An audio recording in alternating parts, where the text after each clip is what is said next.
getting hit multiple times coming out of that bike section. More drivers coming to blows.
Hello and good afternoon, everybody. Welcome back here to Slow Motion Broadcasting, and welcome back to the Spec Racer Ford Weekend Warriors. This is round number 4 for Season 1 of 2026, coming to you today from the Phoenix International Raceway Road Course. My name is Ron Maunz, and alongside me in the commentary booth today is Charles Boshell. Well, Charles, I'm going to get the formalities out of the way. It is an absolute privilege and a pleasure for the both of us to be back here in the broadcast booth for one of these races. It feels like it's been a million years. Now, Grant, I can't remember most of the last half of the season because I can't even remember what I had for dinner last night, but we're going to have a heck of a lot of fun on this return for some Spec Racer Ford action here on SMB. Yeah, Ron, it is great to be back. Kind of missed it, when you do this for a couple of years in a row. Then knowing your most of your Sundays are going to be blocked out with some time doing some broadcasting, it's a little bit of a shock when you don't have to do it that weekend. So it is good to be back and looking forward to a great race. And my name is not Adam Thompson; it is Charles Boshell. As we are preparing here for our Spec Racers to do battle here at the Legacy Phoenix Road Course, which is going to be a little bit of a treat. I really enjoy this. I know obviously this is not one of those tracks that gets used quite frequently in iRacing, but this presents a really good test for these drivers out here. Some long straightaways for drafting with these Spec Racer cars, as well as some twists and turns to really test the driver's ability to use the momentum and to get that car weight shifted around these corners in a timely manner. God dang it, it's still not working. I'm trying to get this together. So full transparency, folks, it is just me and Charles here in the booth. Unfortunately, Guido could not make it. His internet service provider decided to doom him at the worst possible time. So I'm trying to get a grip to Guido's production assets, which are a heck of a lot more complicated than the ones that I usually use here on SMB. So as I try and get that together, want to once again thank all of you for tuning into this broadcast and deciding to have SMB be a part of your Sunday afternoon plan. So we hope you are going to be enjoying this action here at this interesting racetrack. This is one that is a rare breed on iRacing just because it's not around anymore, which is a bit of a shame. Let's see if it finally works. There we go. So it's we finally got that back up and rolling after about 50,000 years. But let's switch off into qualifying. We're about halfway through it already, and some things change. Charles and others stay the same. We may be in 2026 now. We may be in a brand new season, but Kane Halliburton is still always the indomitable force that he ever has been. Yeah, absolutely. Kane is just, once again, a fantastic driver. I just had, it was kind of interesting. I was, had some free time over the last couple of weeks and was doing some looking out on some of the streaming services and found the Suelio Almeida's stream, to be exact, on Twitch, and was watching them do practice in the Spec Racers for the Barber race, and was really watching. And Kane was not part of that, but Ian Joyner was, and he was really kind of setting the standard there with their internal group little practice session they had. So I would say, Kane is obviously one of those, but look out for Ian. Obviously, we know he's quite adept at these cars and will really post some good lap times out there. Yeah, so we've got some quick racers out there. Ian Joyner, a driver that we have seen in the past here on SMB, both in the Formula Ford Weekend Warriors and now most recently in the Spec Racer Fords. We were following a few moments ago. The driver currently slotted in P2 right behind Kane Halliburton. It's the two Almeida drivers. It's Connor Bell behind the wheel of the number 33 car. Now, he's probably been here the past couple of weeks, but because we have not been able to bring you these broadcasts, we haven't seen him. So this is his first ever appearance in the Weekend Warriors world. In our books, we'll count it as such, even though he's probably been here before.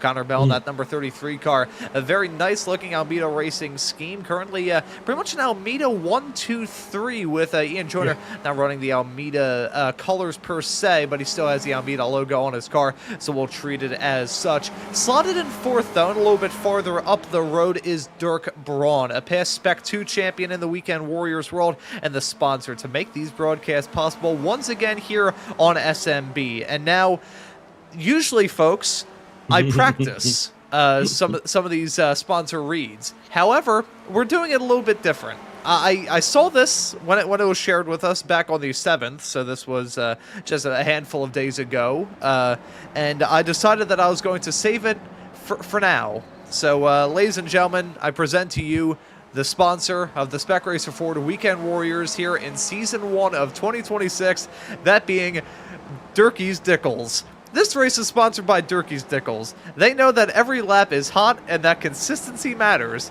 No limp competition here, just serious crunch, undeniable girth, and performance that fills each jar.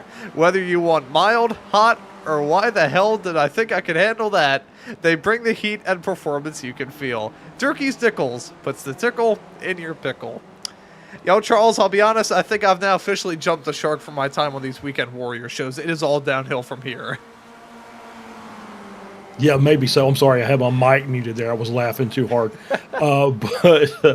But great to have the sponsorship, thanks to Dirk, and that's quite the read there. I hope that you get to do that week after week after week, because it's just going to get better as time goes on. So yeah, I'm really looking forward to have them. It is nice to have a good sponsor, and that is what helps the broadcast get put on the air. So we absolutely appreciate everything that Dirk does And we're going to get right on board here with him, and we're going to do it. Let's do a hot lap with Dirk if we can. Let's get him back around to the start finish line, and we'll talk through this lap for today's race. Yes, I think for now we will jump to an outboard shot as he gets overtaken there. I believe that was actually Ian Joyner that just put a move on him, hang down into this this hairpin here, right towards the other far end of the racetrack. But I'll stall here for a couple of moments as we see Dirk Braun heading back onto the high banks. You can tell this scan is old based off the fact that there's Subway logos on there. Before that became a bit of a taboo sponsor. And there's not really any safer barriers around here as well. This is an old scan, but here we go, Charles. A flying lap no less, here of the bizarre Phoenix Road Course. Yeah, absolutely. He crossed the start-finish line. We're going to make the turn down into the very, very wide and almost carousel-like turn 1 that navigates its way into turn 2, which is a descending radius corner. Slid quickly back over into turn 3 and 4, which is kind of a carousel the opposite direction. Then we'll jump into turn 5 and 6 here coming up as we make this little left-hander. You see how the cars have to really kind of ride the curbs to maximize their speed. We work our way around this looping turn 7 and 8, and then we'll jump down. This is called turn 9 right here, and we're going to pop down to turn 10, and then finally we'll get back to turn 11. This is really the last of the infield section. The last basically 2/3 of this lap is going to be on the NASCAR track itself. As we come out of 11, you see them building the speed up. The draft is really going to kick in as they work their way down into turn 12, as well as into turn 13, which is NASCAR 3 and 4, and then back down the start-finish line. Here we are, and that is a lap, very quick lap, only 1.5 miles of racetrack to be navigated for a lap, and you see these cars can do it quite quickly, right around the 1:03 time slot. And that time we'll see how that works as these cars pack up. Those times will go down a little bit as they work through that draft and actually makes those cars run a little bit quicker on that long NASCAR section. And when we head up onto the high banks, they're not really high banks here at Phoenix. They're more so low banks, but that sounds like a... They are banked, though. Yeah, it's a little bit of banking. It helps you out somewhat. I gotta say, though, and this is honest, I kind of professed my love for this combination yesterday on the Formula V show. It's a fun duo, really. You wouldn't expect it, but whenever I see this track be a part of the calendar, which it has been for a decent amount of time, like we say this is like our first time here. It's not. We've been here quite a few times before. I remember right as I started covering Weekend Warriors action, which was coming up on nearly 2 years ago now in Season 2 of 2024, I remember driving this combination in some officials, and I actually used that combination as a way to get me a B-class road racing license, which is still very high considering that's probably some of the last official races that I've done. I don't think I did one in the entirety of 2025, but the point still remains that this combination is very fun, and even though this racetrack does have its pitfalls, the asphalt is about as patchy as my face when I was 12, the gravel traps around here are basically quicksand, and there is an above zero chance that he can strike both a spotter's stand, the timing tower, a cactus, and a honey bucket in one shot. Yeah, that is true, and there's a couple of spots that I'm going to mention as we work our way back around again, as we're still riding along with Dirk Braun. We're coming through 12 now. So we get through 13. The dive down the pit road, which is actually, a thing this time because we're all going to be taking a pit stop, is really, really tricky because it is a very, very tight corner in.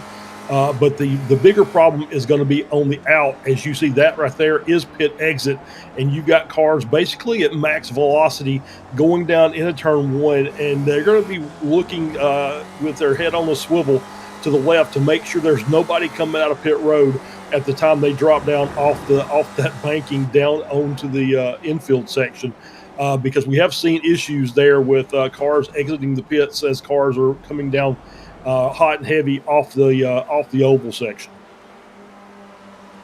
Yeah, and that transition can be incredibly brutal. And there's also, it being a roval layout, it's not the most well-refined roval layout on iRacing. A lot of these configurations, you can kind of tell they just decided to put it in the game. So there's some rough edges, and heading your way through turn number 1 off the high banks into what used to be pit road here at Phoenix. I think we may be able to get a good shot of it here with Jason Green, JG2.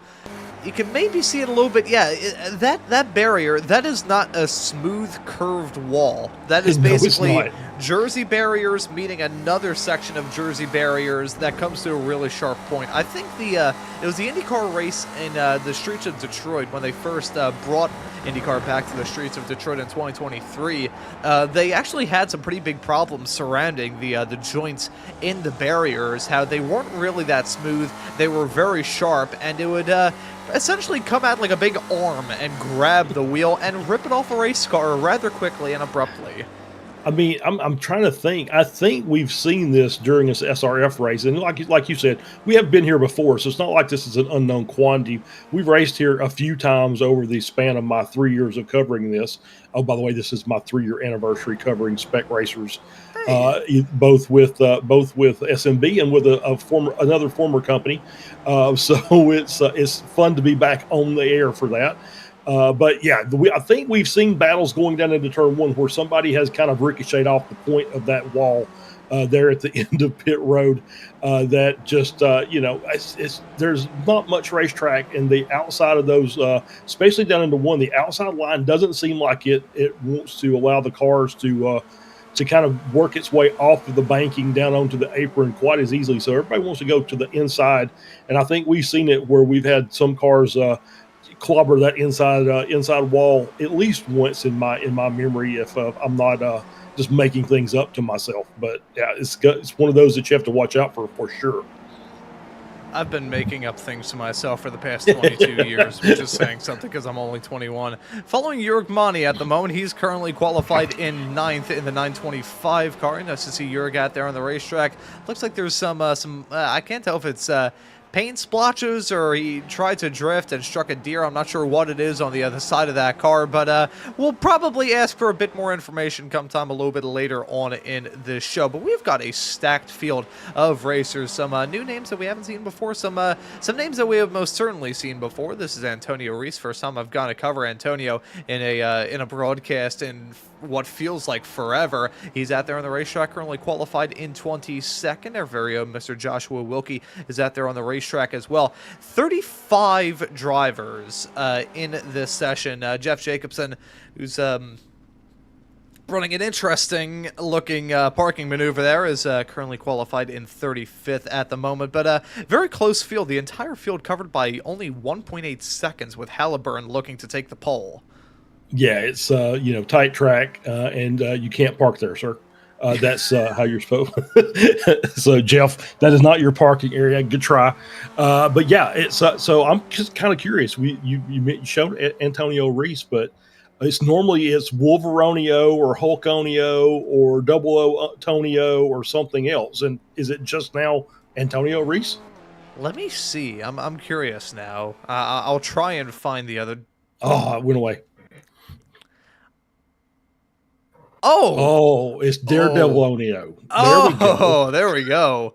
That is fantastic. Well, we'll have to ask about that as well. For now, however, as we get off into, we'll call this the fourth round of the season, because it is. Yeah, sure. But for us, it's the first. So for the first time this season, let's take a look at the starting grid. That's going to be Kane Halliburton starting from the pole position. Connor Bell, the Canadian, will join him on the front row. It's Ian Joyner in P3. Dirk Braun in 4th with the best ad read that I've ever read in my life. Jason Green will start in 5th next to Alexander Gorson. Your Spec 2 pole sitter starting in P6. Chris Murakami will be in P7. Alongside him will be Just Simpkins. Jörg Mani will start in 9th with Richard Harwood completing her top 10. Yeah, Nate Schramm is starting in 11th. Scott Russell starting in P12. Joaquin Osbeck starts in 13th. Ben Rycroft in 14th. 15th is Brad Cathcart. 16th, Josh Wilkie. Matt Thompson in 17th. Emil Orza in 18th. Dan Wood 19th. Tom Gradwell rounds out your top 20. Marcel Gorson starting in 21st. Antonio Reese starting in 22nd. Rich Meesters 23rd. Philip Berry 24th. 25th is Adam Bradshaw. Chris Thorpe starts in 26th. 27th is Andre Svoboda. Andrew Love starts in 28th. Michael Nelson starts in 29th. And Steve Saunders rounds out your top 30. The rest of the group, Thomas Renders in 31st, Paul Jackson 32nd, Jim Brewster 33rd, Nick Rycroft in 34th, and rounding out your 35-car grid is Jeff Jacobson. And so those are your starters for the fourth round of the Spec Racer Ford Weekend Warriors season here on SMB. And for what feels like the first time in forever on one of these broadcasts, well, I'll let you know that if you're enjoying the action, well, how about you hit that subscribe button and the notification bell so you never miss out on any of the racing action. No matter how many times I do that plug, it always comes off as being cheap, and that's because it is. Looking at this field as they're lined up at the moment, waiting to get this pace lap underway. Full pace lap, so we have a little bit of time, but that doesn't really say much considering this racetrack is rather minuscule. Yeah, it's a 1 minute 3 lap, mile and a half. So the pace lap's probably 2 minutes or less, and we don't have Kane Halliburton. There we go. Kane finally rolls off the starting line. He's got to play a little bit of catch up to his teammate Connor Bell as they work their way down behind the safety car into turn 1. And as we get things ramped up here, just keep a lookout as we've got some guys up front. It's good to see Chris Murakami up there, up in the top 10, ahead of York Monty, ahead of guys like Jim Brewster and Antonio Reese. So it's good to see Chris up there with a really good, strong lap time. Man, as you mentioned, though, only 1.8 seconds separating the entire 35-car grid. So, that's going to keep this pack's going to be pretty tight. Where we'll start seeing separations is when people start making mistakes. Hopefully there will be very few of those, and we'll have us a nice big pack up at the front of the field battling for this race win today. Yeah, expecting a large pack of drivers contending for the top spot, and when we have those pit stops thrown into the midst, we got to worry about the pit exit as well. That's going to be a little bit treacherous. Taking a look at these wonderful iRacing graphics here, you can tell this racetrack is ancient based off the fact that the render distance is so apocalyptically low that the bank's turn to bring this lap to a conclusion is now being sucked up into the ooze. But before we get too lost up in talking about that, let's take a quick look at the weather conditions surrounding this event. You would think, since we're in the desert, that it will be hot, but it is not. Hey, I'm a poet, and I don't know. It's 66 degrees Fahrenheit for the ambient temperature. That's 73 degrees for the track temp. Humidity rather dry at 46%, with winds coming from the northeast at 10 to 11 miles an hour. Your local news starts right now. But I'm looking forward to this. It's going to be fun. Yeah, this is going to be fun. Yeah, good temps for the track. It should make the tires, keep the tires in their operating window pretty easily. Shouldn't see a lot of overheats unless we start seeing some spins. So should be a good race here. And pace car is off, and we're ready to get this thing going. For the first time in what feels like 50,000 years, and the first time in 2026 here on SMB, the green flag flies for the Spec Racer Ford Weekend Warriors, and the drivers are on their way. And it's Kane Halliburton leading from his teammate Connor Bell as they head their way downtown into turn number 1. Look at Ian Joyner trying to fend off a challenge from Dirk Braun. He'll be able to do it successfully. Meanwhile, Alexander Gorson trying to battle for his life with Jason Green, trying to get a move put on him as Hugh Simpkins currently battling with Chris Murakami, now off through the tight twisties of the infield. Got to worry about these curbs. Got to worry about the gravel. Everybody getting off to a smooth start here. But knowing Malik, I jinxed it. Yes, I did. Gorson hops the berm. Yeah, he did. He got a little squirrely gut there and got those right side tires off the track into the gravel. Had to rejoin, and it just was very awkward, but managed to get the car collected. It's dropped down to P10, so he's still in the hunt here, and did not cause any calamity. So we still got basically everybody separated by less than a half a second. It's been a clean start. Clean start for now. We'll have to see if any sort of drama goes on. I think there may have been some drama hearing about some incidents maybe going on involving Jeff Jacobson. We'll take a look at that in just a couple of moments' time. In the meantime, though, it is Kane Halliburton still leading over Connor Bell, over Ian Joyner, over Braun and Jason Green, completing an all Spec 1 top 5. Hugh Simpkins holds on to the Spec 2 lead with Chris Murakami leading in the Masters category. Let's take a look at this moment from Jeff Jacobson. May have been some drama with himself and Andrew Love as they headed their way through the tight twisties off into the hairpin. The slowest turn on this racetrack with the tire bundle on the outside that is basically made out of the matter of tungsten. And I think he may have gotten sent off into a spin. Is that Paul Jackson on the inside of him? I believe it is, and contact being made. Yeah, he just got caught up as the accordion effect was working there going into the hairpin, and just couldn't get off the line, and Paul made contact in the back of the car. and took Jeff around. So Jeff is now at the back of the grid. So a couple seconds back. So as this race goes on and they keep doing that accordion more and more, then the guys that kind of fall off a couple seconds will have the opportunity to kind of catch back up. As now we see a little bump drafting there between the 12 and the 33 coming down the front straight. It was Jason Green sets a quick time a little bit farther in the back. Currently slotted in 5th place at the moment is JG2. That was a pretty good lap time at a 1:03.5. Very quick lap times that we have got throughout this field, and it's a very quick lap, obviously, so it doesn't take a lot of time to circumnavigate this racetrack. Seeing some drama maybe going on a little bit farther behind. Adam Bradshaw dropping down like an anvil pushed out of a helicopter. We're going to have to take a look at a replay to see exactly what happened to him. I believe it was heading off into turn number 1. Let's have a look at it here. Was he assisted in this matter? Off the banks and onto the apron through pit lane he's going to go. Driver on the inside, very tricky, very squirrely. Looked like he's carrying a bit too much speed, and around he's going to go with contact. Yeah, he had to let off the gas to try and catch the car. The car behind could not slow down quick enough. As we see Orza here. I believe this is same. Yeah, it's just a view from behind as he snakes his way through there, gets through cleanly, and yeah, just tight little sections there. The hairpin is just the same way. You start seeing those accordions come back together, and you see that nose to tail contact quite frequently here, especially when you've got 35 cars out there on the grids. We get aboard here. Rich Meesters, yeah, you can see it locked up the front, trying to get the car caught. And Rich went ahead and helped him around anyway. Said that's sorry about that as he goes by, and they continue on, and we start seeing a few more gaps. And we've got what do we got going on here? Nathaniel Schramm, he's out of this race. Bad news for the Schrammers in the YouTube chat. They're always a big fan of him. He's a great racer in these SRFs, but some sort of drama may have gone on. There's Gorson, I believe, spun around right in front of him. Contact being made, and that's how quickly things can go wrong. And then it's, I believe that was Ozbek. It was, yeah. It was Ozbek trying to get through, and Schramm trying to rejoin off the track.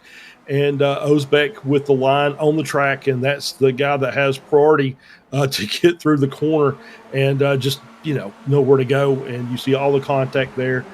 You've got Gorson's car is now banged up, that 377. Is he still trying to run around and keep things going? As that is Hugh Simpkins we're on board with now. Very similar liveries there. So we are on board with Simpkins, and you see the damage to the back of his car as well.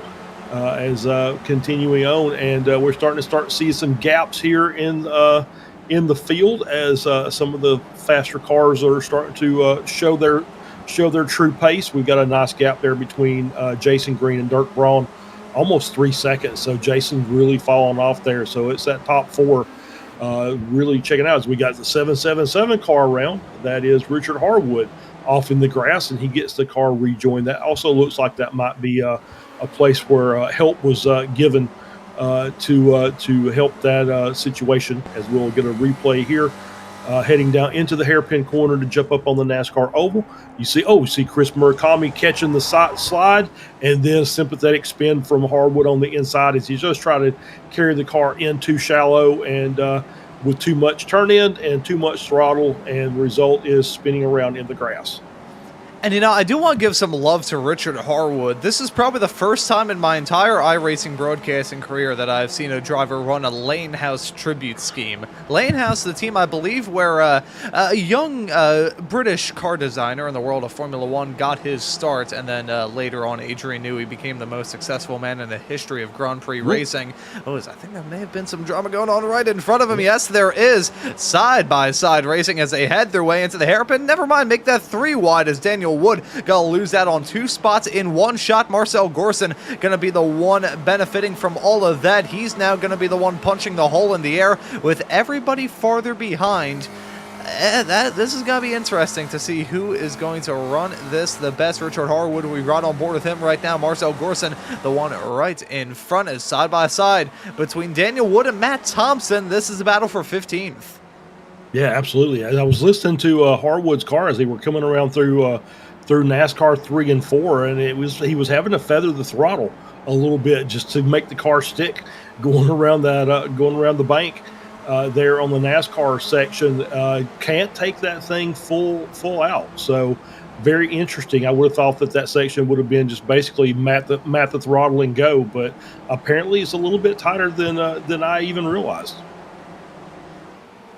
Yeah, and it is very tricky. I could best describe it as being almost flat. You can run through there if you've got the right line and the tires don't hate you. If the tires even have like a slight disagreement, like if you cut in front of them in line like 5 years ago and they still remember it, the tires will not let you stick heading off through there. Let's actually hear this from Daniel Wood. You're a little, little bit of feathering. A little bit. Yep, Just absolutely. small little crack. Yeah, and that is the definition of almost flat. It's like the kink at Road America. It's almost flat. You just have to have the right line and hope that you haven't upset your tires in any form or fashion before that. So yeah, it's almost flat. And I guess as the fuel burns off, that might actually become fully flat as the cars get a little bit lighter there. So we'll keep an eye on it. But I still have a really good battle here with Dan Wood. He's got it trailed by about 7 or so of his best friends. Rich Meesters looking to the inside. You see Wood taking the wide line through there. That allows Meesters to make it through. And, you got Hugh Simpkins behind, as well as Philip Berry, Ilmores, Antonio Reese, Tom Gradwell, Adam Bradshaw. A whole host of cars there just waiting to feast on the carcass of Daniel Wood. And, we are in the desert, so I feel like that is a somewhat fitting analogy to bring up here. But Daniel Wood holding on to P18 at the moment. Maybe going to try and get a move done on Hugh Simpkins here soon. Yes, he will. He has a lot of momentum. Not going to be able to make it work on the high side as he heads his way off through turn number 1. Actually got to jump on board once again. And look at that car.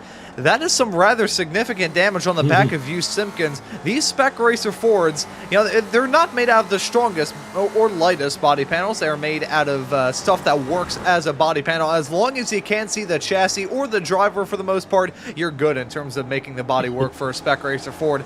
But with it comes the cost of any sort of aero damage, any sort of bodywork damage. That's going to disturb the air quite significantly. You don't usually think that it would be too big of a deal, but in these Spec Racer Fords that have the same power as a shoebox, that can be very detrimental. Yeah, it's we say these cars don't have a lot of aerodynamic grip. It's all mechanical, but it will slow the car down or change the way the car behaves once you start kind of re-engineering those body panels and move them around a little bit. As we're on board now, Antonio Reese being challenged by Emil Orza in a fully chromed out Spec Racer Ford heading down. Looks like Emil's also had some issues on that left front. So a little bit of scuffed paint there. It's too well. Wow, Dan Wood off in the missed that. Oh, and now we get a little bit of contact there as that's Tom Gradwell that works his way through. And no quarter given out here today. Looks like everybody is really, really racing hard. And if you go off track, they don't have to let you back on. I mean, it's a courtesy more than it is anything else. So if you've got a guy full chuff coming through there, he is not inclined to move over to allow you to get back onto the racing surface. Yeah, let's see this from Gradwell's perspective as the rejoin there from Daniel Wood. He went off into Timbuktu, and those drivers should be counting their lucky stars. The fact that that didn't end in disaster. Let's see this from Wood's angle here. Is heading into turn number 1. And whoa, that's a good catch. Very good catch, it must be said. Yeah, for sure. Yeah, it just was about 30 degrees sideways, and it was, and you just keep rejoining. That's the racing line. He's coming back over there to clip that apex and get the car around, and just really not a great place to rejoin. It was the best Dan could do at the time. I'm going to say that. I'm not going to say it was a bad rejoin.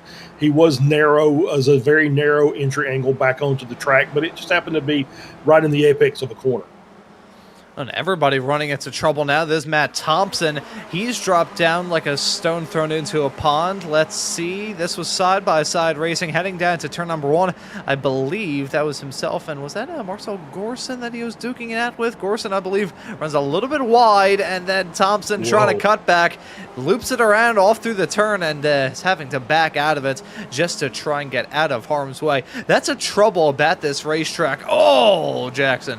That's a problem with this racetrack. Though it is kind of wide, but because of how thin the racing line is, it does feel a bit deceptively narrow too.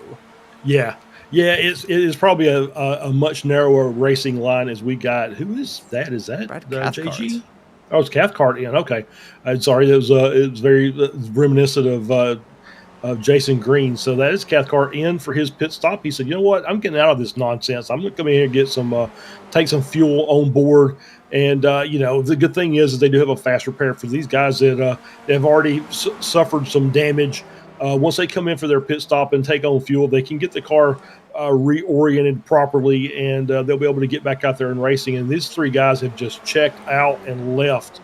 Halliburton, Bell, and Joyner, the Almeida Racing drivers, have basically checked out Jason Green 3.5 seconds back already. We're only basically 13 minutes into the race. That's an interesting line. Is that an off track? Yeah, that's an off track, not for Halliburton, but for Connor Bell. That's going to be a, pardon the pun, that's going to be a kick right in the Bell area. That is a bad moment for him. I am shocked that only one of them got a slowdown. That was That's crazy. Yeah, that was. Oh man, fully off the track on the inside of the apex, and that's what I was wondering, because I've seen them take half a car across there. I think that was the trick these guys have been doing basically since the drop of the green flag. You see them just basically half and half the corners, but both of those guys went through. And unfortunately for Bell got took the punishment for the team there. So very interesting. That was millimeters difference between those 2 cars through that corner. Yeah, and this is very unfortunate. Not good news at all for Connor Bell. He's down third. He's down third after that Code Brown moment. Still running in P3. However, the gaps have grown quite a lot between your top 3 runners. Kane Halliburton and Ian Joyner, past champions in their own respective ranks in the Weekend Warriors world. Joyner, past champion in the FFs about a year and some change ago. Kane Halliburton, your reigning champion in Spec 1 here in the Spec Racer Fords. And Connor Bell, we'll call him the newcomer in the number 33 machine, trying to reel himself back up into this battle in the not too far off future. Brief tangent here before I pass it back off to you, Charles. I am gobsmacked that even with this very intricate chrome paint scheme, my computer hasn't blown up yet. Yeah, it's a very nice metallic gold paint. I do like it.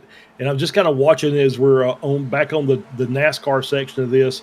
So about 2.5 tenths of a second that Joyner is able to gain on Halliburton, and likewise Bell onto Joyner as they are using the draft there going down the NASCAR section. So the draft is playing a role as we are off the corner there. It's Nick Rycroft just having himself a bad day, waiting for cars to go through so he can rejoin the racetrack safely.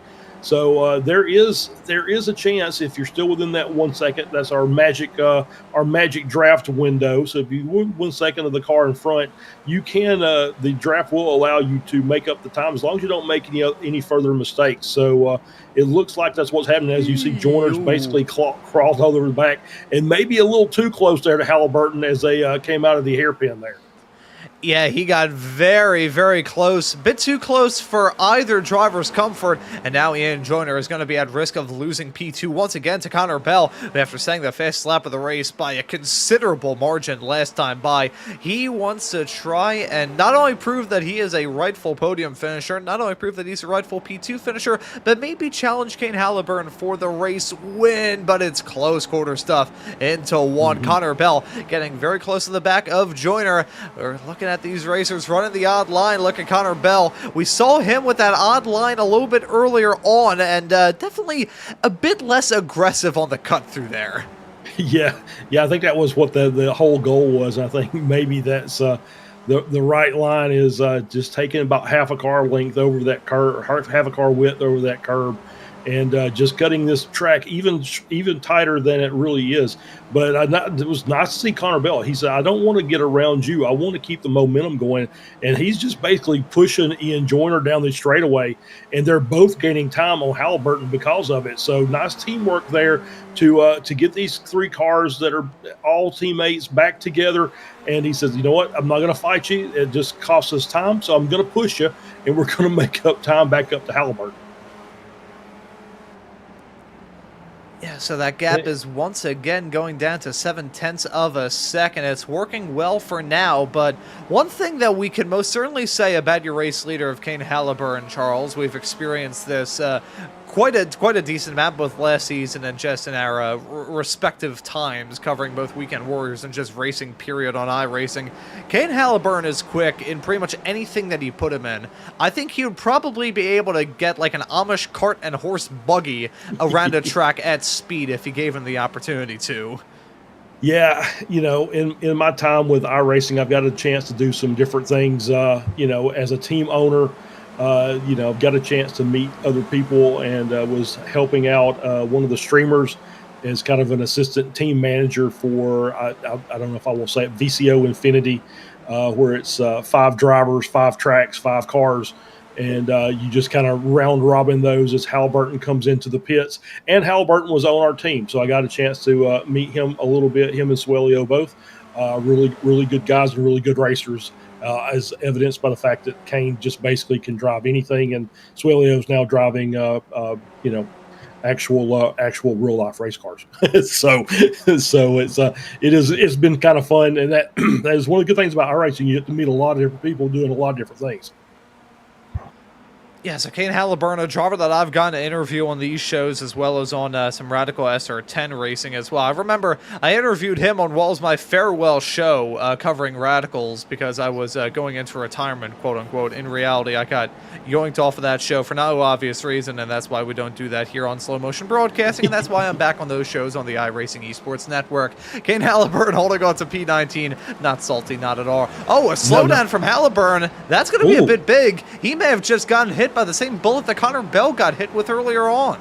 Yeah, I think so, and that's a very bad mistake because obviously the in lap and the out lap for your pit stops are critical. You don't want to lose tenths because those don't show up immediately. Those show up a little bit later on as everybody gets their pit stops done. As we got a battle there with Svoboda there in the 868 car, obviously.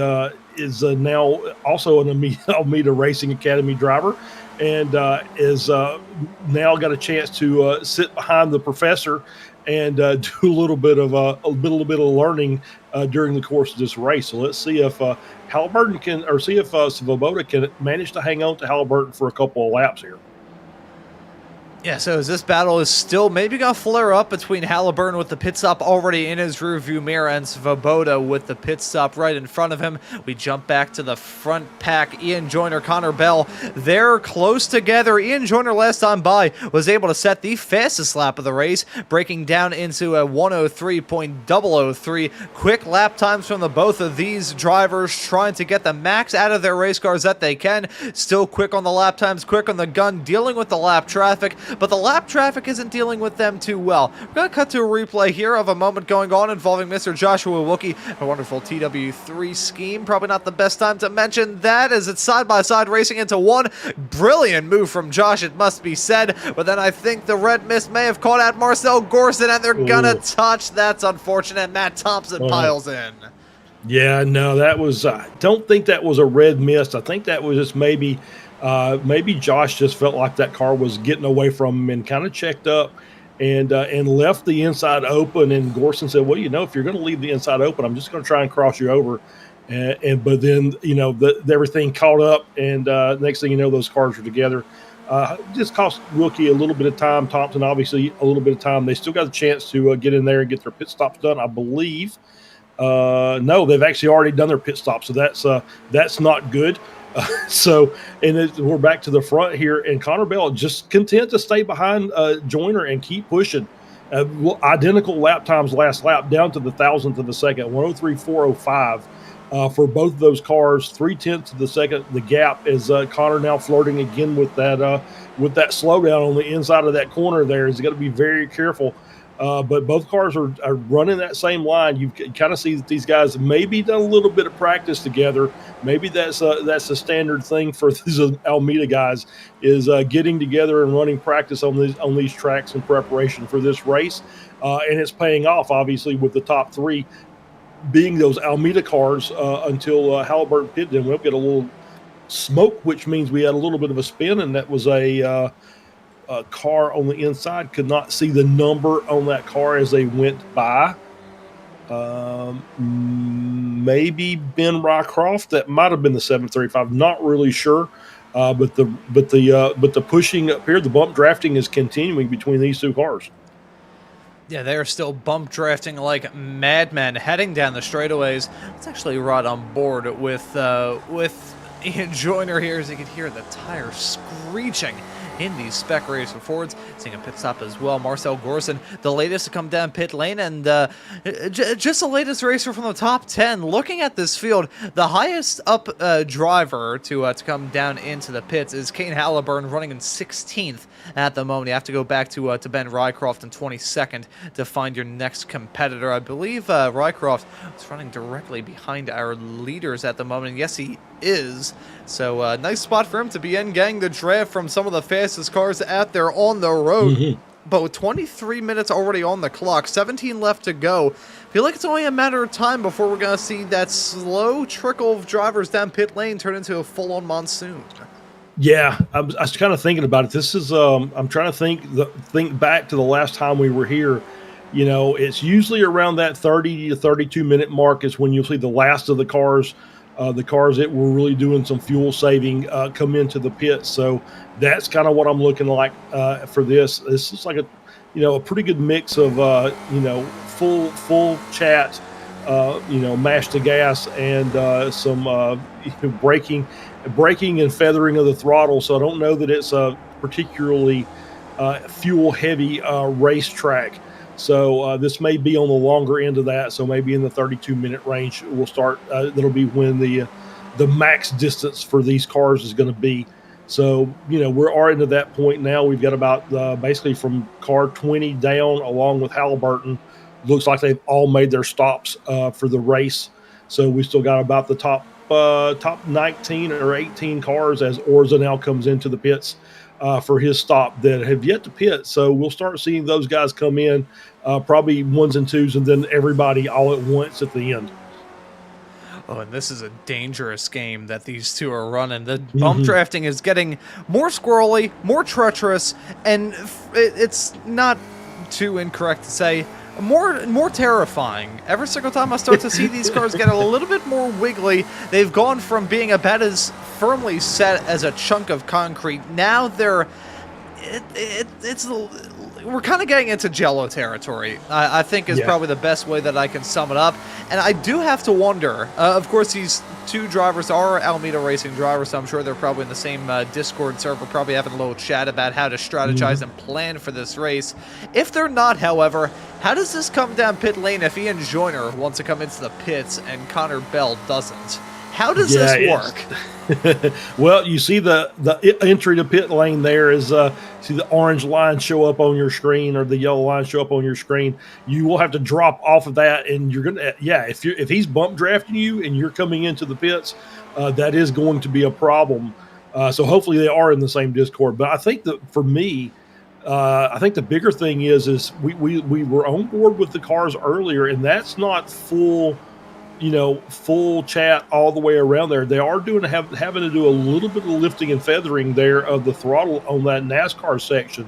And that, if you're bump driving, that's really tricky because now you're hopefully you're realizing where the driver in front is going to have to feather the throttle in hopes that you're not really hard, pushing him very hard in that section. Otherwise, you're just going to basically spin that car around as they're coming down the straightaway. Yeah, so as we follow Connor Bell running on board with the driver of the number 33 car, let's just listen in as he heads his way into the high banks. Yeah.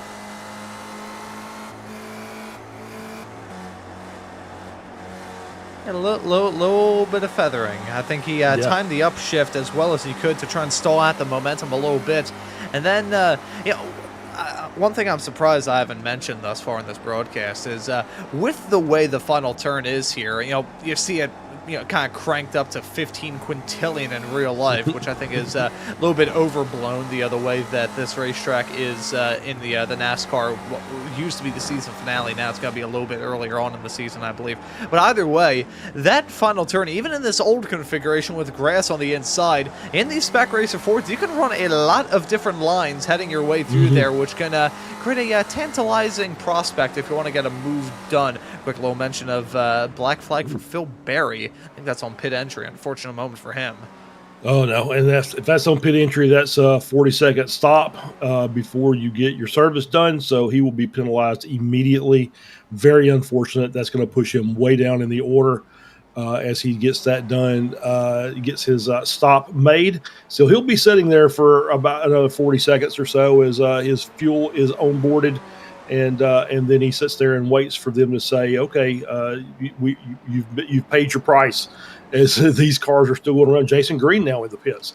So he's coming in off of out of P3, and for his stop I'm not sure. I wasn't really paying attention. We were so focused on the top two. Didn't know if he was maybe gaining time on those after Halliburton pitted or not. Ooh, that is a good question that you raised there. I think I may do a little bit of investigative journalism to try and figure that out. And by investigative journalism, I mean just going onto the broadcast on my phone and rewinding back a little bit to see exactly what the gap was a little bit earlier on. Either way, though, this is going to be interesting to see how Jason Green exited out in reference to Kane Halliburton. Halliburton already in front. He's heading his way out of two. All through the Titan Twisties now, once again with that aggressive line through there. One thing that I have learned, is seeing a lot of Almeida drivers in my time broadcasting, either here in the Spec Racer Fords or just generally speaking, and it's kind of something that Sulio teaches many of his drivers, aggression. A lot of them are very aggressive. Yeah, I would agree with that, but I don't think dangerously aggressive. I think those guys know. They do a lot of work together to know where you can make passes and where you can't. As we see back on board here with Chris Murakami, Scott Russell, Hugh Simpkins down in the pits. I think we're reaching our critical limit here for fuel. As we see now 3 cars coming down, Halliburton going by. So Halliburton now up to P5. The only the 4 drivers in front of him have yet to pit. That is. Harwood, Braun, Bell, and Joyner. And you see the gaps up there is basically Joyner and Bell basically just left everybody in their tracks. 13-second gap back to P3 as Hugh Simpkins and now Adam Bradshaw both have black flags. I'm assuming that's for pit violations. So that's going to be 2 more drivers that are going to have to suffer the punishment of waiting while their cars are held for penalties. And now we've got Joyner. Joyner stays out. Bell and Braun come in. So that leaves Joyner and Harwood are the final 2 cars yet to pit. And so I would expect to see those guys coming in next lap through. Well, speaking of Harwood now. So Harwood, one of the last racers to come down pit lane. We'll get the graphic up here, and you'll be able to see 0 pit stops for Ian Joyner, 1 pit stop for just about everybody else, 3 pit stops for Steve Saunders. Now, that's not ideal. You don't need to be a rocket surgeon to know that, but Kane Halliburton has jumped his way into second. He's jumped his way in front of Connor Bell, and the gap seems to be about 4 seconds, I would say, is the margin between those 2 racers right now. Now, this is good news if you are Kane Halliburton. Not necessarily great news if you are Connor Bell, but here is Ian Joyner now down to the pit lane. This is the critical point of this race. How's Ian Joyner going to work out? I was looking at the gap. The gap between the duo of Joyner and Bell was increasing over Jason Green. I didn't get a chance to look into it too in-depthly because, juggling chainsaws here in this broadcast, but I think they did everything that they could, but we know that Kane Halliburton is always a maestro of the outlap. He has done so well. I flashed my mind back to the Weekend Warriors 10th anniversary special not too long ago here on SMB when he was able to win that race by about 15 seconds just because of the pit stops. I don't think it's worked out too fantastically for Joyner, though. He exits out, it is close.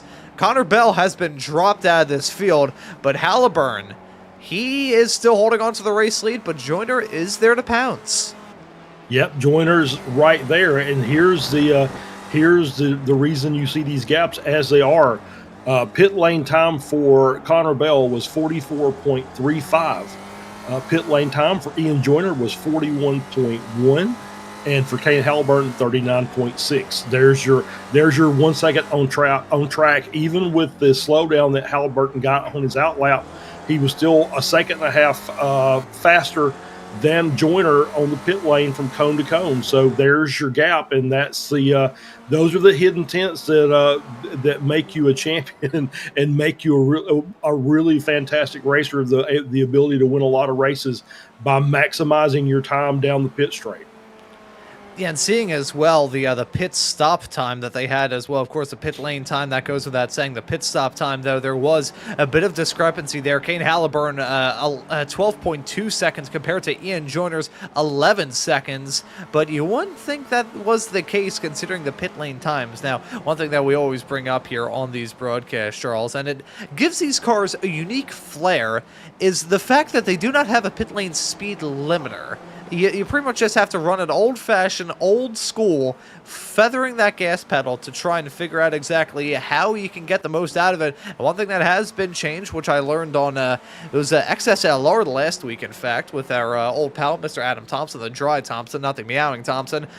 He mentioned that iRacing has kind of clamped down on the regulations surrounding pit lane speed limits and maybe trying to cheese the system a little bit. That's Jim Brewster with a spin off through turn number 1. But I think maybe Ian Joyner was just caught out on the pit lane speed limit a little bit too much, overslowed potentially.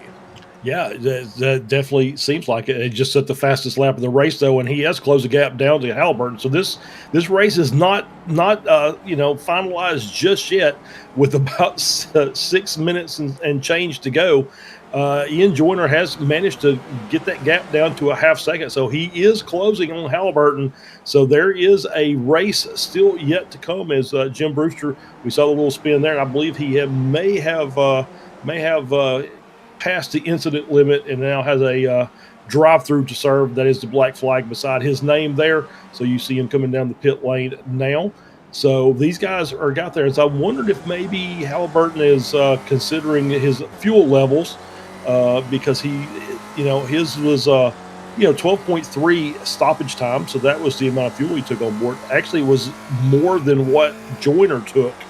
So now I'm kind of wondering about Joyner as well. So this may be a battle of fuel usage here in the last few minutes of this race. Yeah, we know that Kane Halliburton is always a calm, cool, and collected customer, but how calm, cool, and collected could you be in a situation like this? I'm sure he's feeling a little bit uneasy, and can you blame him for that? This is getting to be an intense conclusion to this 4th round of the championship for the Spec Racer Ford Weekend Warriors here on SMB. Hope you're enjoying the action, because we are enjoying covering it. Kane Halliburton and Ian Joyner, 0.2 of a second is the gap as they head their way through the long hairpin. Look at Joyner. He is all over the back of him. Now, if you're Ian Joyner, how do you tackle this? Do you decide to go for it a little bit later on? Are you going to wait to the end? Maybe try and win this race in a photo finish? Or are you just going to say, nope, I want to try and just get this race lead as quickly as possible and try and drop Kane Halliburton? Yeah, thinking that if it's me, you see the move right here to the inside. If he doesn't make this stick, this is prep for the final round or final lap, and he did make it stick. So he's got the lead going down into 1, hanging out Halliburton to the outside. He is clear, so just got to get this car worked through turn 2 and is able to get that done. So he has taken the lead over Halliburton. As you see, Halliburton still flirting with that inside, is still trying to fight back on Joyner. So I was going to say, I'd probably wait till the last lap, but Joyner says, no, I don't think so. But what we may see is a battle of changing positions here on the straightaway over the next couple of laps. As I see, Josh Wilkie also has a slowdown, so he's somewhere off the track, as well as you Simpkins. So they've got that. Wilkie's got his cleared. Simpkins still got to get his worked off. So now let's see what happens on the way back through here if Halliburton decides to lay and wait or to go ahead and make a move to get back around.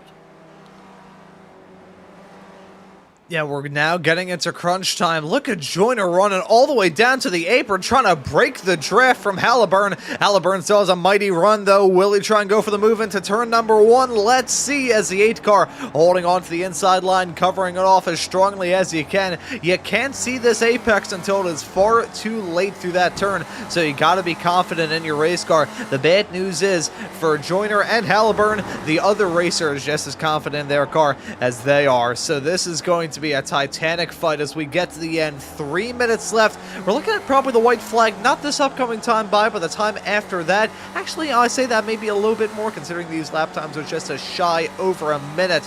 Will Raise, however, Connor Bell, he's not entirely out of this quite yet. Now, granted, if things stay the same, it's probably going to be him finishing in third. That gap has gone down from about 4.5 seconds to about 3.5 in the span of a handful of laps. Now, if these two come to blows, he's not out of it at all. No, absolutely not. If these guys decide they want to start fighting up front, that'll bring Connor back into this battle pretty quickly, as we see Halliburton on the outside going down the front straight all the way around through turn 1 and into turn 2. He's just going to run out of road. We should see Joyner get loose on the inside. Halliburton able to cross him over, coming out of 2 and then through 3 and 4. And Halliburton has the lead, and now Joyner's got to maybe just kind of give the car a little bit of a break to try and get those tire temps back down. So he's going to lose a little bit of time, but you can see the gap behind to Connor Bell, 2.5 seconds in closing. So this is not over yet between all 3 of these cars. So now Connor might have a chance to get back into this battle, and that'll be a fun thing to watch as we get 3 cars up in the front. But it still may come down to this last drag race down the front straight to the checkered flag to see who's going to win, as you see Halliburton now trying to weave and break the draft a little bit himself. This is it. This is going to be a titanic fight to the end. It's not the white flag, though. 2 laps left to go here at Phoenix, and that's Ian Joyner fighting back to the outside, trying to do to Halliburton what Halliburton did to him. He broke his ankles off into 1. Contact made door to door, and that's going to be Halliburton holding on to the spot. Joyner has to yield, has to give up the position, but Halliburton running it on the ragged edge of control. Gotta wonder what the fuel situation is. I'm sure if Halliburton was a little bit nervous about fuel, he wouldn't be pushing the car as hard as he is. So Joyner is going to have to get this on merit and merit alone, but he's running out of opportunities. He's running out of chances. The white flag will be in the air this time by 1 more lap of racing action here on the Phoenix Road Course. And he goes for the dive and a hairpin. That's going to be close. Will it be side by side on the exit? Yes, it will. Halliburton focusing on that exit. He's going to get the top spot. And now we said that the gap was 3.5 seconds not too long ago. He's now here. Connor Bell has closed up that gap from nearly 5 seconds down to 1.5 seconds. But the time is running out for him. The time is running out for Joyner. The white flag is in the air. 1 more lap of racing action here at Phoenix. And it's Joyner trying to sweep around the outside of Halliburton. Will he be able to get the move done, though, through the braking zone, trying to aim for the same apex? 2 drivers at the same time. Halliburton gets to the apex, gets to the turn first. Joyner has only a few more opportunities left to try and make this move happen. Will he be able to do it? I think he may have just exhausted his last shot. He's got to focus on this turn, though. I thought he was maybe going to go for the punt into it, try and do a bump and run NASCAR style here on the Phoenix Road Course, but it's not going to be enough through the infield. He's going to maybe go for a dive like he did 1 lap ago. He closes up that gap. You got to focus on the exit, though. A long, flat-out run to get to the checkered flag here. Who's going to get there first? Is it Halliburton, your reigning champion? Will it be Joyner? Let's see as they head their way onto the high banks for the last time here in round number 4 of the Spec Racer Ford Weekend Warriors. That gap closes up. Will he be able to make it work? Closing, closing, closing. Will it be enough? It will not be. Kane Halliburton wins. Wow, great race between those two guys, and we'll throw Bell in there. He had a good run for the first half of the race and just could not make up enough of the time at the end. But great battle. You saw lots of different strategies trying to be played out, and in the end, it came down to a tenth of a second between those two cars. Great driving by everybody involved. It was a really clean race, basically from the outset. A couple incidents here and there, but for the most part, really good racing all the way around the field. And we still got cars battling coming down to the line for positions as we get Scott Russell here going to finish up in P12 with Cathcart just Thompson Trophy behind Thompson Trophy. Did he run out? Oh, such a shame. So we have a Thompson Trophy winner as well. So that's always good when we get one of those. See Cathcart finishing up, and now we got side by side, and that is Matt Thompson, and that's Chris Thorpe there, along with the 280 car of Dan Wood.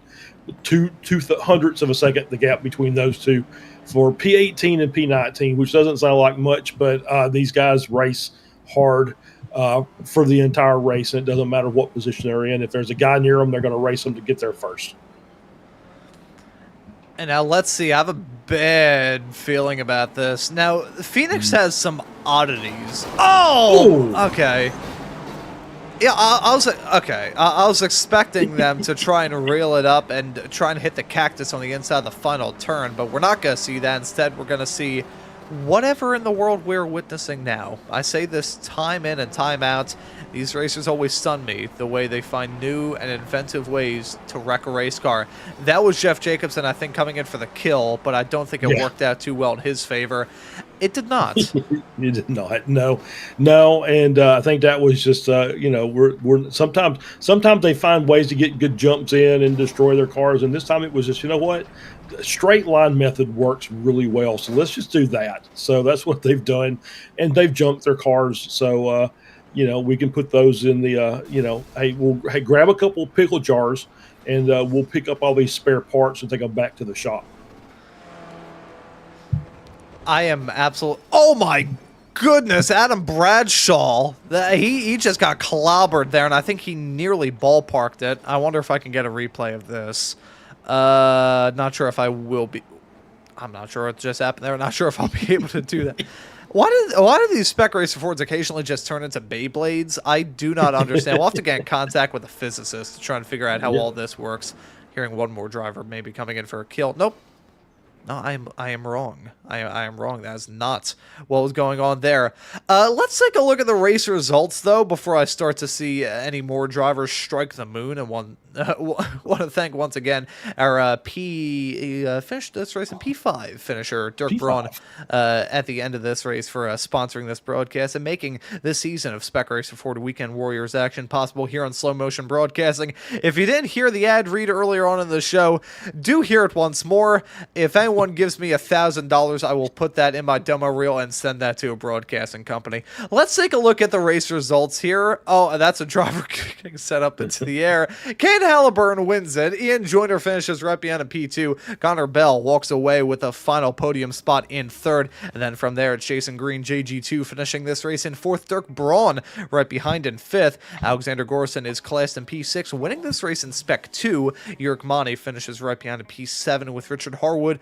Joachim Osbeck and Antonio Reese rounding out your top 10. Ben Rycroft finishes right behind in P11. Scott Russell in P12. Brad Cathcart in P13. Lucky spot P13. Emil Orza, first time I've seen him here in these races, finishes right behind in 14th.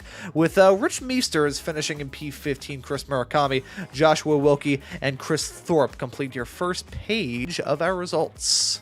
Yeah, Dan Wood finishes in 19th, Matt Thompson in 20th, Andrew Love 21st, Andres Svoboda finishes in 22nd, Phil Berry 23rd, Hugh Simpkins 24th, Jeff Jacobson 25th, Tom Gradwell 26th, Adam Bradshaw finishing in 27th, 28th is Paul Jackson, Jim Brewster finishes in P29, Marcel Gorson in 30th, Nick Rycroft in 31st, Steve Saunders 32nd, Michael G. Nelson in 33rd, Nate Schramm finishing in 34th, and Thomas Renders did not take the start of the race, so will be classified in 35th. And once again, Alexander Gorson, your Spec 2 winner, Jorg Monty, your Masters class winner today. And so those are your results at the end of round number 4 of the Spec Racer Ford Weekend Warriors here on Slow Motion Broadcasting, the welcomed return of Spec Racer Ford action here on SMB. And I hope you all have been able to enjoy this show. And if you have, how about to hit that subscribe button and the notification bell so you never miss out on any of the racing action. But Charles, looks like we have some drivers looking to have a chat with us. So I'll let you have first dibs and ask who you want to have a chat with first. Well, let's bring in Ian Joyner and have a conversation with him, our second place runner today. And I'll grab him and drag him in. Ian, this is Charles and Ron in the booth. Congratulations on a P2. Great battle between your teammates and yourself, Kane Halliburton and Connor Bell, at least Connor for the first half, and tried to make it back up there to you guys at the very end. Just couldn't quite get back up there, but great battling up front and lots of teamwork I saw amongst you and Connor there during the course of the race as well. Yeah, it was loads of fun. Just want to start by saying welcome back to you guys as well. Really nice having you back on stream, and yeah, thanks to Dirk for the sponsorship. So it's brilliant, appreciated. Yeah, it was a great race. Loads of fun. I don't. If you didn't see the last couple of laps, it was ace fun with Kane, trying to just get the lead. It's kind of, I think it's not that easy to overtake. You kind of want to be in front if you can. So we had a good scrap after the fuel saving was done. Really happy to come out of the pits right with Kane. Wasn't my cleanest pit in the world, but it was good enough. And yeah, I think we just had a good pace at the start. I did a lot of fuel saving in the early stint. I think Kane was only going to let that happen for so long before he pitted. I'm sure he just went as fast as he could when he came out. So it's great track, great fun. Yeah, absolutely. It was a couple of interesting things. We did watch the last few laps between once the pit was over and you guys got closed up. It was a great battle. Lots of different little attempts at lead changes that kind of worked, and then some that kind of didn't between you. But we saw a couple of really interesting things there as far as you trying to work your way around. In the end, it just ended up being a drag race. I think one of the things I noticed was that the NASCAR section of this was not flat. There was a little bit of feathering of the throttle involved there. So kind of shocks me a little bit that, add that to the fact that Connor was basically bump drafting you there after Kane had pitted. That was a little bit of a treacherous strategy. Could have really went wrong for you guys. Yeah, it wasn't actually too bad in the end at the bump drafting. It is flat most of the time, but if you get a lot of draft on the way in, you can just have a little bit of overspeed. And then on the cold tyres as well, it's very easy to hit the wall on the first lap on the way out, just because you're kind of expecting the tyres to be there, but they're just not. And if you don't lift soon enough, you go into it. But yeah, most of the time it's flat, just about. Yeah. So one more question. We were talking at the beginning of the broadcast. I happened upon Swellio's Twitch stream last week, and you guys were in the Spec Racers at Barber, which of course I'm gonna always watch because I love Barber being my home track. So and I saw you guys out there doing the Spec Racer, and you were up at the front and showing some really good speed. So obviously we did not get to see a broadcast of that race last week, but is that something that you guys have been doing kind of on a weekly basis now? Is getting a little bit of time with the team and getting a little some lap practice and kind of learning some tricks of the trade, as we would say. Yeah, the Almeida Academy are running their own league in the SRFs as well, and it's also lined up with the officials, so they race on Saturday. So it is a big help coming into the WW races, because most of us, if we've been taking part in the Almeida League, will have raced quite a bit already in the week. And Kane and Connor help out with just lots of tips and just general race things. So it's great environment for that. And the fact it lines up is just helps with WW. Bonus. Yeah. Yeah, for sure. Well, Ian, once again, congratulations. Great race. P2, obviously, I'm sure P1 would be where you want to finish, but P2 sounds like a good result to me. So we'll let you give any thanks and shout out anybody you want to, and then we'll let you go and celebrate your team. As a matter of fact, your team 1, 2, 3. So podium sweep for Almeida. Thanks, Charles. Yeah, just shout out to the league as ever. It's been fun doing it again, doing the SRFs for another season. It's a really great bunch. Thanks to Stevie, of course, for putting it all on, and sponsor. And yeah, thanks to you guys. I look forward to watching it back. And I've got some family watching as well, so shout out to them, I guess. Thanks, guys. All right. Ian, congratulations once again. Thank you very much, and we'll see you next week. See you then. And that right there was Ian Joyner, and I hope his family enjoyed the Durkee's Dickles read a little bit earlier on in this broadcast. And looking into a interesting thing, as I've got Discord pulled up, we have Mr. Wilkie here on the broadcast booth. Welcome in, Josh. If you're here, let us know, because I have a terrible idea that just popped into my head. If we can hear him, that is Mr. Wilkie. He's rejiggering his mic. Yeah. I'll break out the harmonica in a couple of moments. I have had a terrible idea pop into my head, because we also have Jörg Mani up there in the interview waiting area looking to have a chat. I wonder if we could maybe pull off a driver on driver interview, have Josh, who was in that race, interview Jörg, who was in that race as well. See, I've had the idea for a while, because whenever Guido has been on these broadcasts, he's always like to throw in some little quips that only we can hear in our ears and the drivers can hear, but you can't hear on the air. He's always had that. I'm like, maybe we should have Guido do some of the interviews at the end of these. But Mr. Wilkie, have we got a copy on you? Check 1, 2. Check 1, 2. Microphone may be filled with maple syrups. I think we'll. There. Hello, Josh. I think we got a copy on you finally. Yeah. Oh. I'm not sure if you guys hear me. Oh, there we go. It sounds like you're talking from like a cave, but we can hear you now. It's a little bit echoey.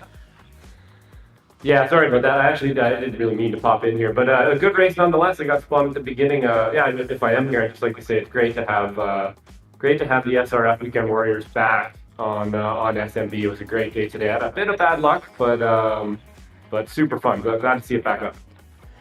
Yeah, awesome to see it back here, and I'm sure we'll have a chat with you after this broadcast is said and done. But let's have a chat with Jörg Mani here. I want to get his perspective on what was a wild race. Jörg, welcome into the broadcast booth, man. Well done on, I believe it's a win for you in the Masters category here today. How was it out there? Nice, and I would like to say hello, Joshua. Hello. I think you know why I'm saying that. Can you guys hear me? Yeah, Yep. we got a copy on you. Okay, I'm back. Are you sure this is a good idea, Ron? I know. I tried to let you by there, and we clipped it. I actually kind of hit the brakes to let you by, and we almost had a big one. So I apologize for that. I know. I was trying to facilitate a pass there, and it didn't work for you. At the end, it worked. Yeah. It did, yes, yeah. I was trying as hard as I could there to kind of keep in front of you guys and then let you by on the straight, and I think we got our wires mixed a bit and almost had a big one there, but you guys look like you're racing good. Something happened to Chris, too. I'm not sure how, but he ended up in 14th. Yeah, I confused him a little bit, so he spun. Oh, bummer. Yeah, good race, though, Jörg. That was a good one. Oh, thank you. Yeah, it was. Yeah, so Jörg, I want to ask you as well about this race, and this racetrack, which is always a bit of an oddity whenever the Spec Racer Fords run here.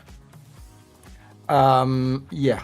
I did not turn one lap because I hate Rovals. I don't like to drive on it, and I like to do as less laps as I always could on these Rovals tracks, and so I jumped on first today, did my first laps, finished. That was my only goal. I wanted to finish underneath the first 10, and I did that, and I'm quite happy with that. But it was tough.